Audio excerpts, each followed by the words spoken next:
इसी क्रम में अपने बीच भारतीय जनता पार्टी के राष्ट्रीय महामंत्री माननीय विनोद तावरे जी यहां एक मुख्य प्रयोजन से उपस्थित हैं। आप दिन प्रतिदिन देख रहे हैं कि माननीय प्रधानमंत्री नरेंद्र मोदी जी के नेतृत्व में उनके विकास को और अधिक गति देने के लिए देश के प्रबुद्ध वर्ग, राजनेता, समाज के प्रत्येक वर्ग के लोग पार्टी की सदस्यता ग्रहण कर रहे हैं। इसी क्रम में आज भारतीय राष्ट्रीय कांग्रेस के प्रमुख नेता और राष्ट्रीय प्रवक्ता माननीय गौरव वल्लभ जी, बिहार कांग्रेस के पूर्व प्रदेश अध्यक्ष और बिहार की राजनीति में कांग्रेस की एक अभूतपूर्व पहचान बनाने वाले श्री अनिल शर्मा जी, बिहार के राष्ट्रीय जनता दल के नेता और महागठबंधन के औरंगाबाद से प्रत्याशी रह चुके 2019 में माननीय उपेंद्र प्रसाद जी आज पार्टी की सदस्यता ग्रहण कर रहे हैं। उस क्रम में मैं माननीय विनोद तावरे जी से आग्रह करूंगा कि आप माननीय गौरव वल्लभ जी को पार्टी की सदस्यता ग्रहण कराएं।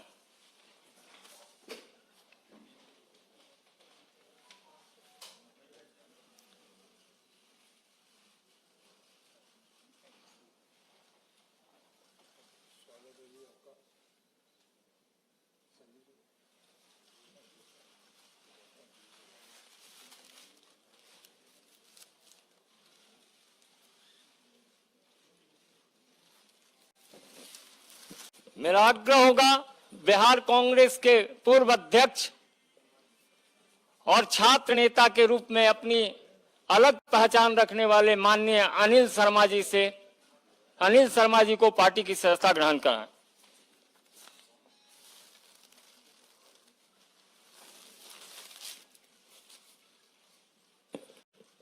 अपने बीच माननीय उपेंद्र प्रसाद जी भी हैं जो महागठबंधन के 2019 के प्रत्याशी रहे हैं।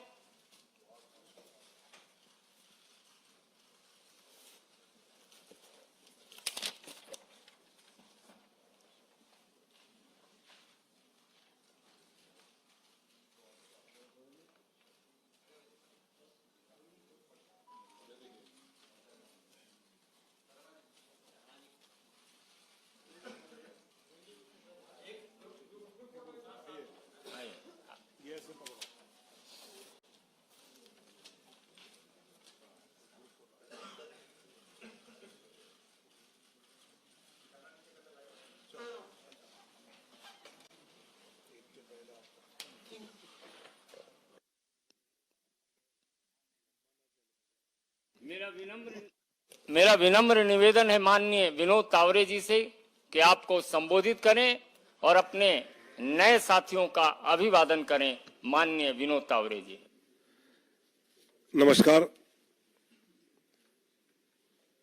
संजय जी ने कहा वैसे चेहरे की मुस्कान बहुत कुछ बता रही है। गौरव जी, अनिल जी, उपेंद्र जी, इन सब का ज्वाइनिंग और स्वागत तो हमने किया है।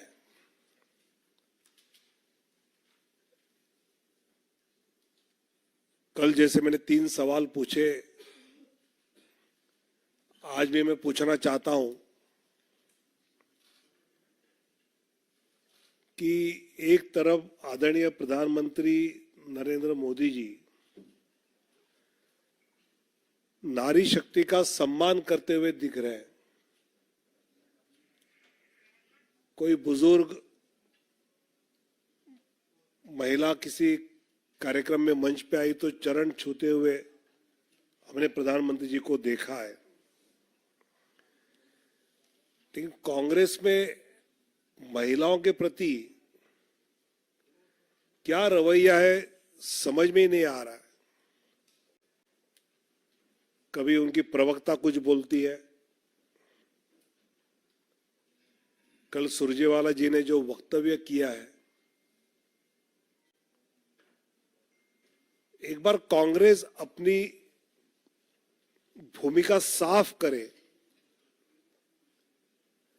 कि क्या महिलाओं का अपमान करना, महिलाओं का अपमानित जीवन जीने के लिए मजबूर करना, यही हालात बदलेगा क्या?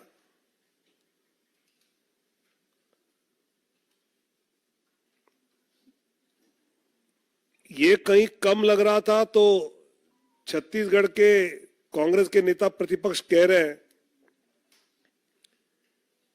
मोदी जी की सर फोड़ने की बात। मतलब विपक्ष के मुद्दे शायद खत्म होते जा रहे हैं और ऐसी बातों का सहारा लेते हुए मतलब कोई नेता इस प्रकार की बात कर सकता है तो छत्तीसगढ़ के नेता प्रतिपक्ष समझ जाए कि देश की जनता मोदी जी को चाहती है, वो लाठी उठाने वाले का क्या हाल कर सकती है, आप समझ लो। और इसलिए कांग्रेस अपने नेता प्रतिपक्ष का ये वक्तव्य के बारे में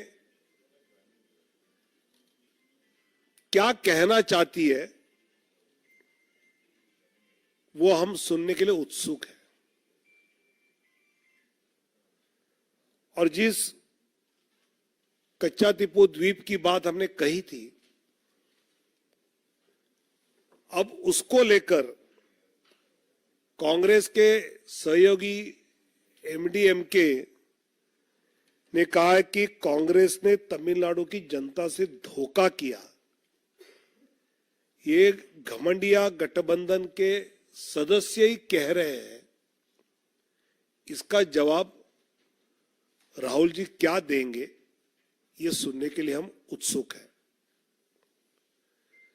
आज यहां पर हमने प्रोफेसर गौरव जी का पार्टी में ज्वाइनिंग करते हुए स्वागत किया है। लगभग एक दशक से कांग्रेस के प्रवक्ता रहे हैं, राष्ट्रीय प्रवक्ता रहे हैं और शिक्षा जगत में भी अपना एक महत्वपूर्ण स्थान चार्टर्ड अकाउंटेंट स्वयं है। और कई बार संजय मयू और अनिल बलूनी सब टीम बैठती है तो गौरव वल्लभ अगर डिस्कशन में जा रहे हैं तो फिर उस प्रकार कोई सीनियर जाना चाहिए। ऐसी चर्चा उनके कमरे में मैंने सुनी है और ऐसे गौरव जी का आज पार्टी ज्वाइनिंग हो रहा है, मैं उनका स्वागत करता हूं। साथ ही बिहार कांग्रेस अपना अस्तित्व खत्म करने के लिए खुद तुली है। जिस प्रकार प्रदेश के नेतृत्व को पूछे बिना बिहार के कांग्रेस पार्टी पर कुछ निर्णय थोपे जा रहे हैं और उससे वहां के नेता काफी दुखी है। अनिल शर्मा जी जो कांग्रेस कमेटी के बिहार के अध्यक्ष रहे हैं और उनके छात्र जीवन में छात्र संघ के अध्यक्ष तो रहे, लेकिन एक छात्र नेता के नाते, एक जुझारू नेता के नाते उनका परिचय रहा। वो भी आज भारतीय जनता पार्टी से जुड़े हैं, उनका भी मैं स्वागत करता हूं। और उपेंद्र प्रसाद जी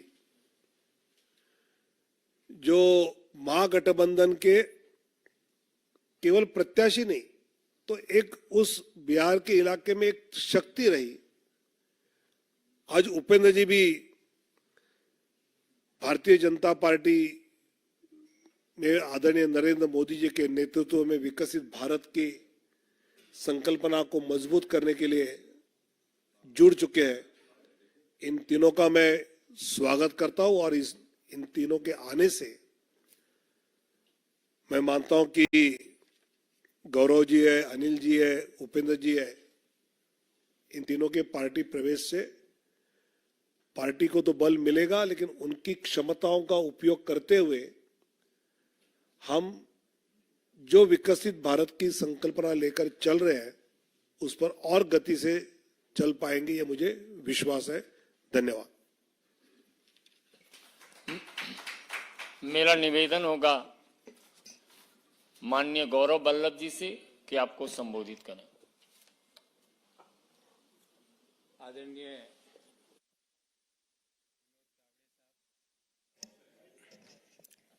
आदरणीय विनोद तावड़े साहब, संजय मयूख जी, मंच पर मेरे साथ विराजे हुए अनिल जी, उपेंद्र जी और आप सभी पत्रकार साथियों को मेरा सादर नमस्कार और प्रणाम। मैंने एक पत्र भी सुबह सोशल मीडिया के विभिन्न प्लेटफॉर्म पर डाला, आप लोगों ने जरूर देखा होगा। और उस पत्र में मैंने अपने दिल की सारी व्यथाएं, इश्यूज जो मैं समय समय पर कांग्रेस पार्टी की लीडरशिप को अवगत भी कराता था, वो मैंने सारे उसमें लिख दिए। उसके अलावा मुझे कुछ नहीं कहना। मेरा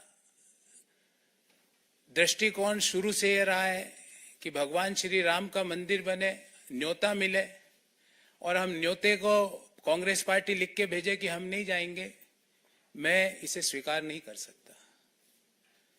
देश में मैं अर्थशास्त्र का विद्यार्थी हूं, बड़े समय तक अर्थशास्त्र और वित्त देश के प्रतिष्ठित संस्थाओं में पढ़ाया भी है मैंने। सुबह से शाम वेल्थ क्रिएटर्स को गाली, उन नीतियों को गाली, निजीकरण, उदारीकरण, वैश्वीकरण, जो पूरी दुनिया मानती है कि जो डॉक्टर मनमोहन सिंह जी और पीवी नरसिम्हा राव जी की सरकार ने किया, उन नीतियों को गाली। कोई बिजनेस करे उसको गाली, कोई विनिवेश में पार्टिसिपेट करे उसको गाली, एयर इंडिया कोई कंपनी खरीदे तो वो गलत।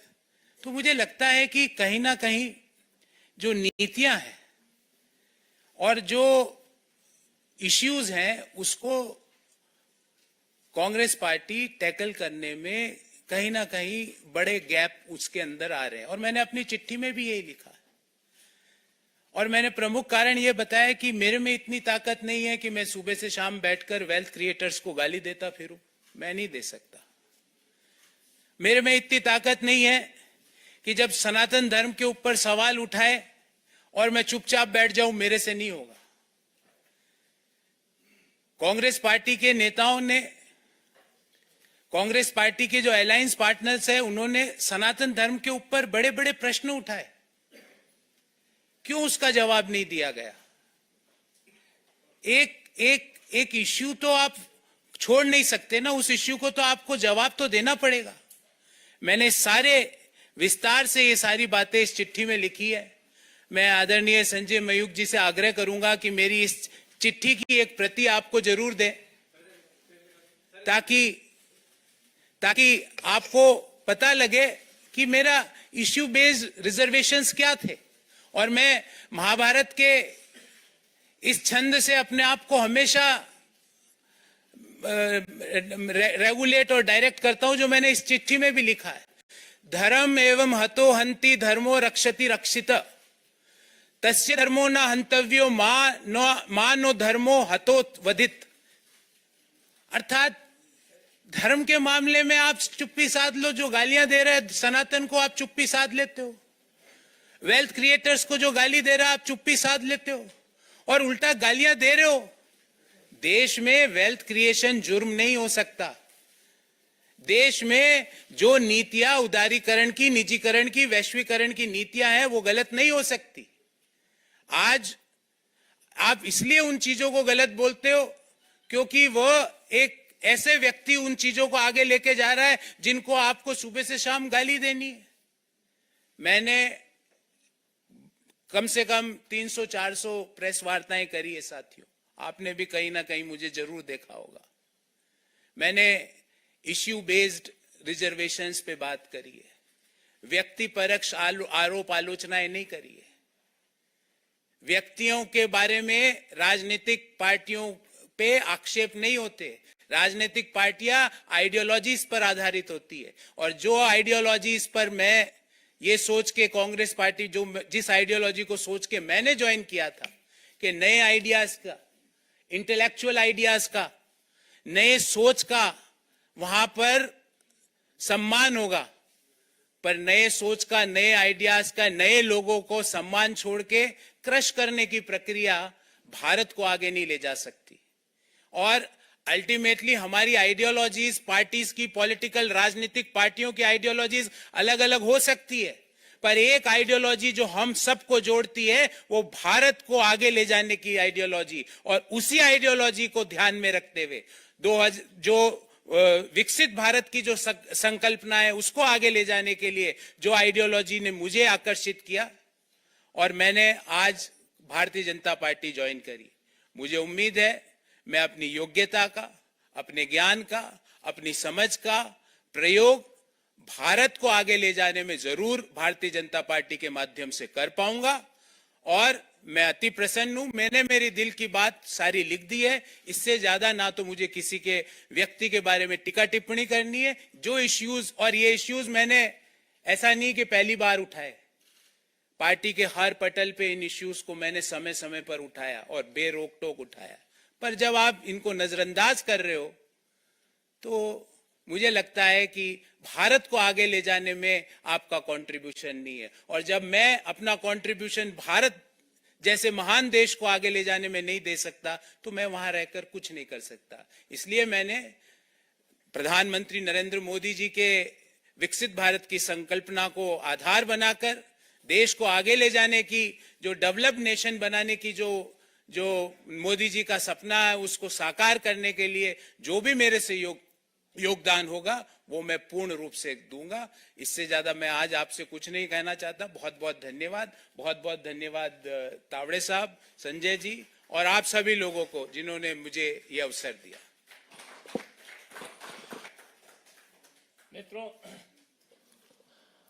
मित्रों, सौभाग्यशाली हूं कि पटना विश्वविद्यालय का छात्र हूं और पटना विश्वविद्यालय के 2 छात्र नेता, वरिष्ठ छात्र नेता ने आज पार्टी की सदस्यता ग्रहण की है। साथ ही लालू के दंश झेल रहे बिहार में जो कांग्रेस पिछलग्गू पार्टी थी, लालू सरकार के समय उस पिछलग्गू से उस समय निकालने वाले श्री अनिल शर्मा जी, जिनको उसके सजा भी भुगतनी पड़ी थी, ऐसे अनिल शर्मा जी प्रदेश कांग्रेस के पूर्व अध्यक्ष अपने बीच हैं। मेरा आग्रह होगा माननीय अनिल शर्मा जी से आपको संबोधित करें। आदरणीय विनोद तावरे जी, संजय मयूख जी, हमारे साथी गौरव बल्लभ जी, हमारे विश्वविद्यालय दिनों के साथी भाई उपेंद्र जी, उपस्थित सभी सम्मानित पत्रकार बंधुओं, आप सबको नमस्कार। मैंने 4 दिन पहले ही पार्टी से इस्तीफा किया है और उसमें भी मैंने बातों को उठाया था कि आखिर कांग्रेस छोड़ने का क्या कारण मेरा रहा है। मेरा साफ आरोप है कि सचमुच ऐतिहासिक कांग्रेस जैसी पार्टी सांप्रदायिकता की मानसिकता रखने वाले नेताओं के गिरफ्त में फंस गई है। वर्तमान अध्यक्ष भी सांप्रदायिक नजरिया रखते हैं और पूर्व अध्यक्ष, वर्तमान अध्यक्ष का मेरा मतलब है माननीय मल्लिकार्जुन खड़गे जी, और पूर्व अध्यक्ष से मेरा मतलब है आदरणीय सोनिया गांधी जी। ये दोनों के दोनों लोग सेकुलरिज्म की बात करते हैं, दूसरे पर कम्युनल होने का आरोप लगाते हैं, लेकिन ये दोनों के दोनों लोग सांप्रदायिक नजरिया रखते हैं। मोस्ट कॉमनल आइडिया जिनका है, सोच है, और उसका प्रमाण के साथ मैं कहना चाहता हूं। पूर्व अध्यक्ष आदरणीय सोनिया जी एक तरफ तो राम मंदिर की प्राण प्रतिष्ठा का निमंत्रण ठुकराती हैं, मगर वही सोनिया गांधी जी जब इटली में, रोम में मदर टेरेसा का सेंटहुड का कार्यक्रम आयोजित होता है तो कांग्रेस के दो वरिष्ठ क्रिश्चियन नेताओं को रिप्रेजेंटेटिव के रूप में भेजती है, और दूसरी तरफ आदरणीय खड़गे जी, इनका बायसनेस धर्म विशेष के रूप में के प्रति तो आप लोगों ने भी देखा होगा। मैं 1 सेकंड के लिए आपको सुना देना चाहता हूं।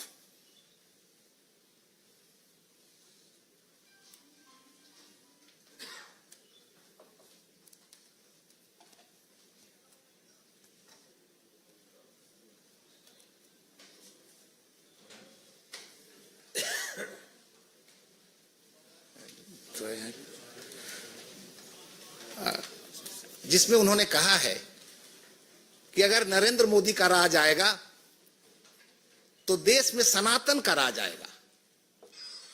4.5 कदम नहीं चले और हमको पूछना क्या किए। और ऐसे मोदी जी को अगर और शक्ति मिलेगी देश में तो समझो फिर इस देश में सनातन धर्म और आरएसएस की हुकूमत आएगी। 4.5 और हमको पूछना क्या किए। इससे स्पष्ट है कि इन दोनों नेताओं की मनस्थिति कैसी है। मैंने कई सभाओं में सुना, आपने भी सुना होगा, राहुल गांधी जी कहते हैं कि हम विचारधारा की लड़ाई लड़ रहे हैं। मैंने जब गौर किया तो पाया कि सचमुच राहुल गांधी जी विचारधारा की लड़ाई लड़ रहे हैं, और मेरी समझ से सचमुच इस देश में 2 तरह की विचारधारा की लड़ाई चल रही है। एक विचारधारा सनातन को मिटाने की विचारधारा है, और दूसरी विचारधारा सनातन को बचाने की विचारधारा है। राहुल गांधी, कांग्रेस और ये तमाम लोग सनातन को मिटाने की विचारधारा को आगे बढ़ा रहे हैं, और निश्चित रूप से मुझे कहने में गुरेज नहीं कि भारतीय जनता पार्टी भारत की अस्मिता, भारत की संस्कृति को बचाने के लिए साथ साथ देश की सेवा के साथ साथ सनातन को ही बचाने की विचारधारा पर काम कर रही है।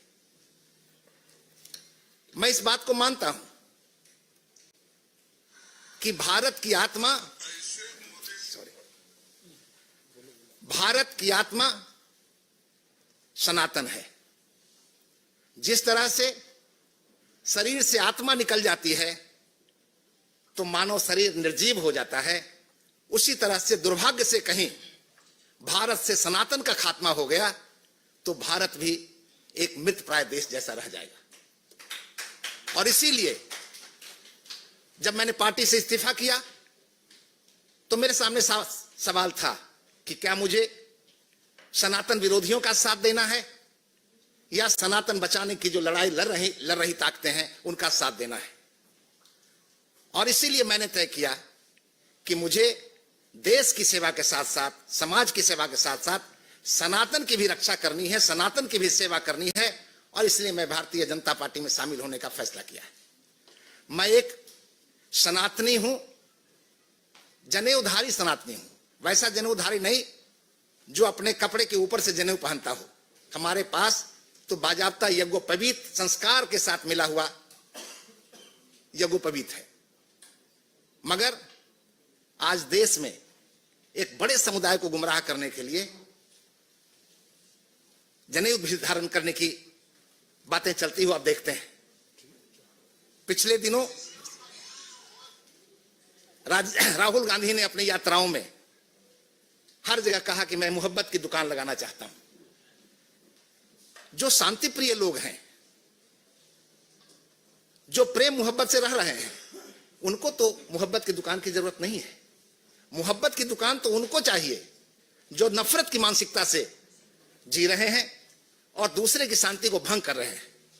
निश्चित रूप से अगर राहुल गांधी जी को लगाना चाहिए मोहब्बत की दुकान तो जम्मू कश्मीर जैसे राज्य में लगाना चाहिए, जहां नफरत की मानसिकता रखने वाले लोग वहां के शांति को भंग कर रखे हैं। और इसलिए हम मानते हैं कि देश में सुख समृद्धि बढ़ाने के लिए जो नरेंद्र मोदी जी के नेतृत्व में भारतीय जनता पार्टी काम कर रही है वो ऐतिहासिक काम कर रही है।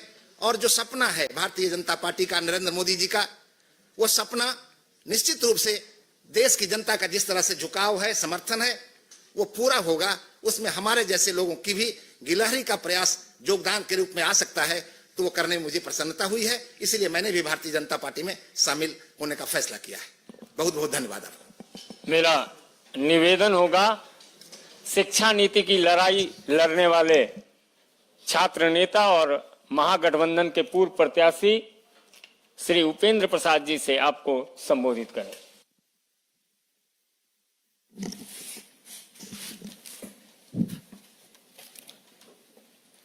परम आदरणीय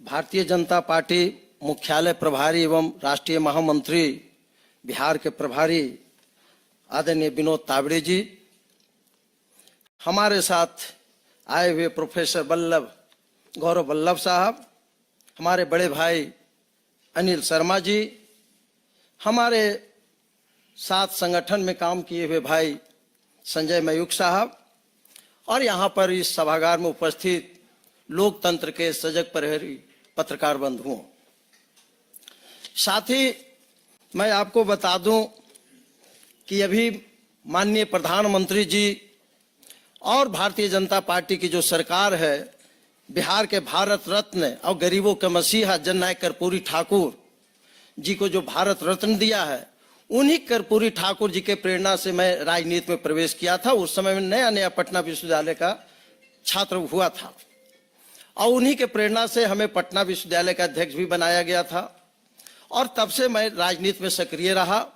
और जनता दल के समय में भी मैं बिहार, जब झारखंड बिहार एक था, मैं बिहार का फाउंडर अध्यक्ष रहा, 2 बार एमएलसी भी रहा बिहार से।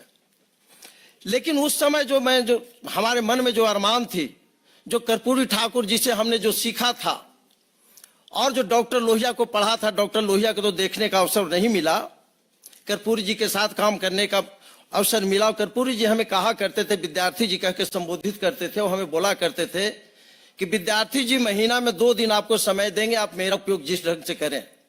और मैं कर्पूरी ठाकुर जी के विद्यार्थियों के बीच में बहुत मैं ले जाता था, विभिन्न विषयों पर मैं उनका सेमिनार का भी आयोजन करता था। लेकिन जो डॉक्टर लोहिया जी 1960 के दशक में जनसंघ के सहयोग से जो कांग्रेस के खिलाफ जो आंदोलन चला रहे थे, उन्होंने 2 नारा दिया था, 2 बिंदु पर उनका फोकस था, परिवारवाद और भ्रष्टाचार। और कर्पूरी ठाकुर के नेतृत्व में इस चीज को अमल होते रहा। लेकिन जैसे ही कर्पूरी ठाकुर जी के बाद लालू जी आए तो कुछ दिन तक तो ठीक रहे, उनके नेतृत्व में मैंने काम किया। लेकिन जो वंशवाद और भ्रष्टाचार के खिलाफ जो हमारी पूंजी थी लड़ाई की, जब लालू जी आए तो परिवारवाद में इतना आकंड हो गया। मेरा मानना है कि न सिर्फ लालू प्रसाद बल्कि उत्तर प्रदेश में मुलायम सिंह यादव और बिहार में लालू प्रसाद यादव परिवारवाद और भ्रष्टाचार को इतना बढ़ावा दिए कि समाजवाद का जो आंदोलन था उसको सबसे धक्का लगा दिया है इस देश में, तो ही 2 व्यक्तियों ने देने का काम किया है। और हद तो तब हो गई जब पिछली बार 2019 में मैं महागठबंधन का उम्मीदवार बना और बिहार में सबसे कम वोट से के अंतर से हारने वालों में मैं तीसरा व्यक्ति हूं पूरे संपूर्ण बिहार में। लेकिन जब इस बार टिकट की बात आई तो उन्होंने बोली लगा दी, कहते हैं कि कितना दोगे, अगला तो हमको 10 करोड़ दे रहा है, तुम कितना दोगे। तो मैं खीन हुआ और मैं देखा कि मैं जिस उद्देश्य से यहां पर राजनीति कर रहा था उद्देश्य की पूर्ति नहीं होगी।